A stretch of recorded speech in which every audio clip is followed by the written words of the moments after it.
ಸತ್ಯ, ಗೀತಾ, ಜ್ಞಾನ. ಗೀತೆಯಲ್ಲಿ ಕೃಷ್ಣನ ಹೆಸರು ಪ್ರಸಿದ್ಧ ಆಗಿದೆ.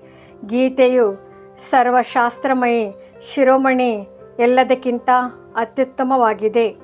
ಗೀತೆಯನ್ನು ತಾಯಿ ಎಂದು ಹೇಳಲಾಗುತ್ತದೆ. ಉಳಿದ ಯಾವುದೆಲ್ಲ ಶಾಸ್ತ್ರಗಳಿವೆಯೋ ಅದಕ್ಕೆ ಮಾತಾ ಪಿತಾ ಎಂದು ಹೇಳುವುದಿಲ್ಲ.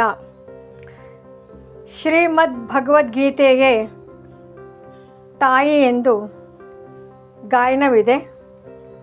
ಇದು ಭಗವಂತನ ಮುಖಕಮಲದಿಂದ ಬಂದಂತಹ ಗೀತಾ ಜ್ಞಾನವಾಗಿದೆ.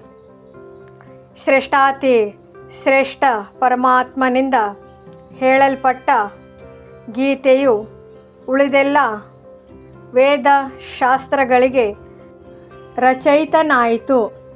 ಉಳಿದೆಲ್ಲ ಶಾಸ್ತ್ರಗಳು ಎಲೆಗಳು ಅರ್ಥಾತ್ ರಚನೆಯಾಗಿದೆ.